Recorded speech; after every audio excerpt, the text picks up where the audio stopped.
Hello everyone, मेरा नाम है प्राची और आप सभी का वेलकम है हमारे चैनल सिलेक्शन मेट पर।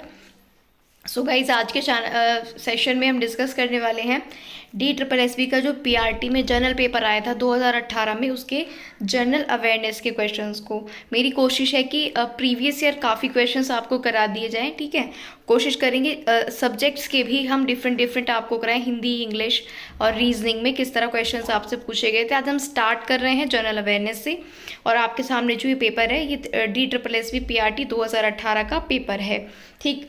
तो इसमें देख लेते हैं कि किस किस ये देखो, प्रीवियस ईयर पेपर हम क्यों देखते हैं, इसलिए नहीं कि वो क्वेश्चंस एग्जैक्ट आ जाएं, क्वेश्चंस भी आ जाते हैं, लेकिन ज़्यादा हम इसलिए देखते हैं कि पैटर्न क्या फॉलो करता है कोई भी पर्टिकुलर एग्जाम, किस टॉपिक से क्वेश्चन पुटअप किए गए हैं। अब करंट तो हमारे काम का नहीं है जो करंट के क्वेश्चन आए थे, लेकिन करंट के क्वेश्चन किस टॉपिक से आए थे वो हमारे लिए इंपॉर्टेंट है। तो सारी चीज़ें आज के सेशन में जानेंगे। अगर आप पहली बार हमारे चैनल पर विजिट कर रहे हो तो सब्सक्राइब करके बेल आइकन जरूर प्रेस कर लेना, जिससे कोई भी वीडियो आए तो तुरंत आपको उसका नोटिफिकेशन मिल जाए। तो अब बिना देरी के हम स्टार्ट करते हैं पहले क्वेश्चन के साथ। क्वेश्चन हिंदी इंग्लिश दोनों में है, मैं हिंदी में आपके सामने पढ़ूंगी क्वेश्चंस को। पहला क्वेश्चन है काकोरी लूट के बारे में, जो काकोरी कांड हुआ था उसके बारे में कौन सा कथन गलत है। तो यहाँ पर आपके पास 4 ऑप्शंस हैं और इन चारों में से बताना है काकोरी जो इंसिडेंट हुआ था उसके बारे में कौन सा गलत है। तो देखिए, पहला जो ऑप्शन है वो गलत है, फोर्थ में क्या है, इनमें से कोई नहीं, तो बाकी जो 2 सही हैं हम उनको पढ़ लेते हैं। सेकंड ऑप्शन कहता है 9 अगस्त 1925 को 10 लोगों ने काकोरी में 8 डाउन ट्रेन रोकी और इसकी आधिकारिक रेलवे नकदी को लूट लिया। ये इंपॉर्टेंट है, डेट सुन लेना ध्यान से, काकोरी इंसिडेंट बहुत ज़्यादा इंपॉर्टेंट है, ध्यान से सुनना। काकोरी कांड 9 अगस्त 1925 को 10 लोगों के द्वारा, है ना, और इन्होंने 8 डाउन ट्रेन रोकी थी और आधिकारिक रेलवे नकदी लूट ली थी। इसके अलावा अशफाकुल्ला खान, राम प्रसाद बिस्मिल, रोशन सिंह और राजेंद्र लाहिड़ी को इस केस की वजह से फांसी दी गई थी। तो ये चारों नाम भी याद रखने हैं, अशफाकुल्ला खान, राम प्रसाद बिस्मिल, रोशन सिंह और राजेंद्र लाहिड़ी। तो उम्मीद है आपको ये क्वेश्चन क्लियर हो गया होगा, और हिस्ट्री के किस टॉपिक से क्वेश्चन आया है ये भी क्लियर हो गया होगा। पढ़ते हैं नेक्स्ट क्वेश्चन पर। निम्नलिखित में से कौन सी जोड़ी सही ढंग से मेल खाती है, यानी कोई एक पेयर इनमें से ठीक है। बंगाल विभाजन, होम रूल लीग, कांग्रेस का सूरत विभाजन या लखनऊ संधि। तो बाकी तो डेट्स गलत हैं, लखनऊ संधि की डेट बिल्कुल ठीक है, याद रखिएगा। लखनऊ संधि जो आपकी हुई थी 1916, लखनऊ संधि याद रखना 1916 में हुई थी, ये इंपॉर्टेंट है, को याद रखना है। तो ये एक क्वेश्चन आ गया संधि से।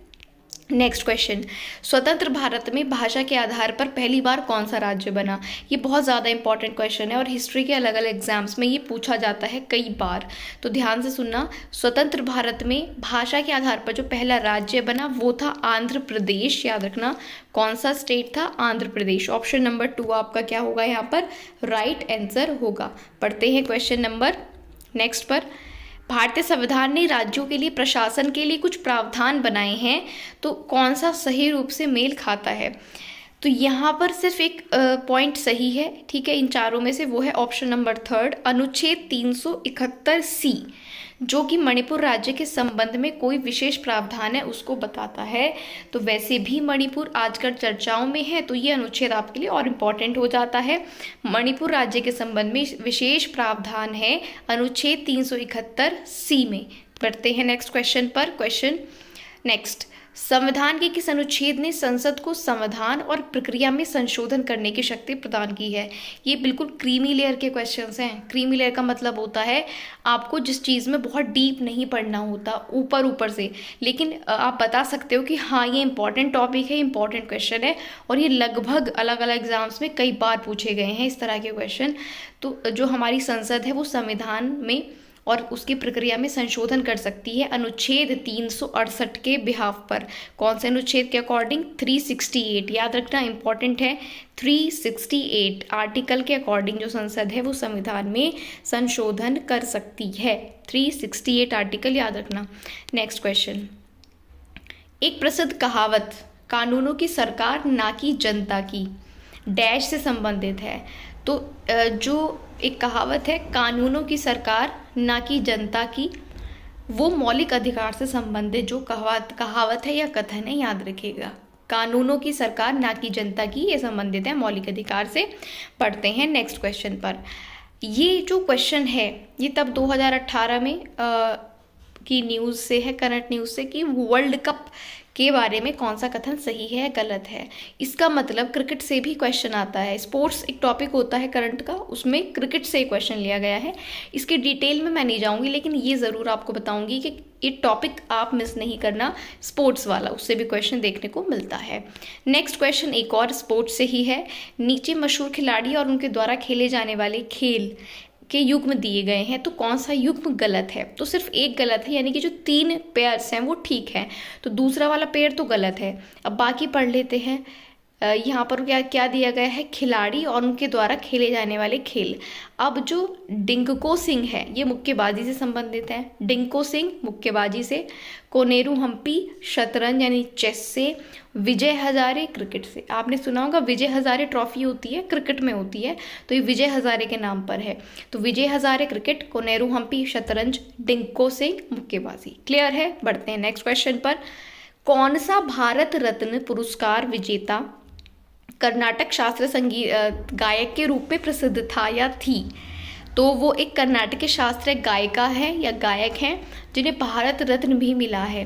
तो उनका नाम है MS सुब्बुलक्ष्मी। ये कर्नाटक से संबंधित है और संगीत से रिलेटेड है, गायन से। याद रखना, MS सुब्बुलक्ष्मी जी। नेक्स्ट क्वेश्चन हिंदुस्तानी, देखो संगीत से भी पहला क्वेश्चन एक आ गया, एक और संगीत से जुड़ा ही क्वेश्चन आपके सामने है। इसका मतलब म्यूजिक के पर्टिकुलर टॉपिक से भी आपसे क्वेश्चन पूछे जाते हैं। हिंदुस्तानी शास्त्रीय संगीत की परंपरा से कौन जुड़ा हुआ नहीं है?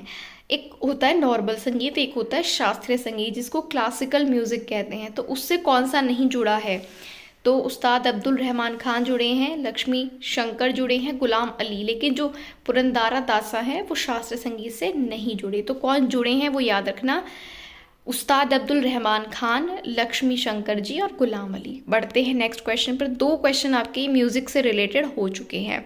अब आ जाते हैं ज्योग्राफी के क्वेश्चन पर। गोंडवाना लैंड पेंजे का एक महत्वपूर्ण हिस्सा था जो हिमालय की उत्पत्ति से संबंधित था। गोंडवाना लैंड के बारे में कौन सा कथन जो है वो सत्य है, ये आपको बताना है।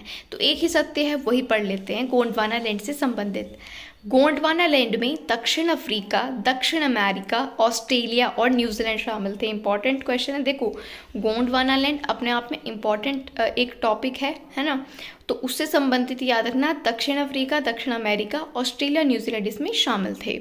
नेक्स्ट क्वेश्चन, डैश तब होता है जब एक प्राकृतिक पारिस्थितिकी तंत्र की उत्पादकता संकटग्रस्त पर्यावरणीय क्षति के परिणाम स्वरूप महत्वपूर्ण रूप से घटित होती है। ये EVS का क्वेश्चन आपका यहाँ पर आ चुका है, एनवायरनमेंट से रिलेटेड।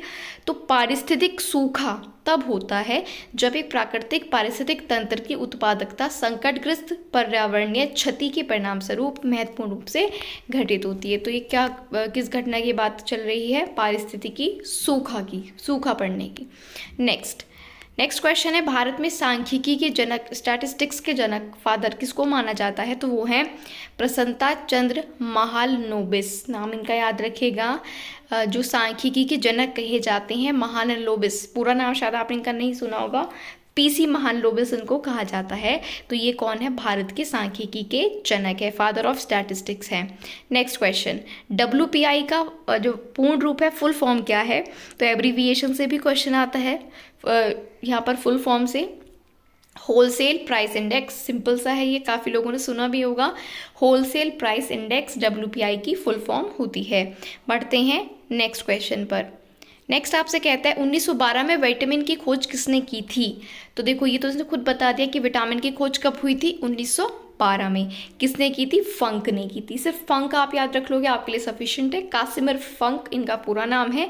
तो विटामिन की खोज 1912 में कासिमिर फंक ने की थी। देखिए अगर आप प्रीवियस ईयर क्वेश्चंस लगा लेते हो मैक्सिमम DSSB के, तो मुझे नहीं लगता ये जो GA का पोर्शन है करंट के अलावा आपको पढ़ने की ज़रूरत होगी, क्योंकि जो इंपॉर्टेंट क्रीमी लेयर वाले क्वेश्चन है वो आपके प्रीवियस ईयर से कवर हो जाएंगे हर टॉपिक के, है ना। अगर आपके पास सफिशिएंट टाइम है तो आप बिल्कुल पढ़िए, लेकिन प्रैक्टिस के लिए इनसे बेस्ट क्वेश्चन आपको नहीं मिलेंगे। जितने प्रीवियस ईयर पेपर हुए हैं, बहुत सारे हुए हैं क्योंकि अलग अलग दिन अलग अलग शिफ्ट्स में होते हैं, उन सबको निकाल लीजिए तो आपका पूरा एक तैयार हो जाएगा मैटर जीएस के लिए, और जो आपका करंट आता है वो आपको तो पढ़ना ही पड़ेगा, करंट क्योंकि तभी का पढ़ना होता है, तो बहुत आपके लिए जो है इंपॉर्टेंट होगा, यूजफुल होगा। तो विटामिन की खोज 1912 में फंक ने की थी। पढ़ते हैं नेक्स्ट क्वेश्चन पर।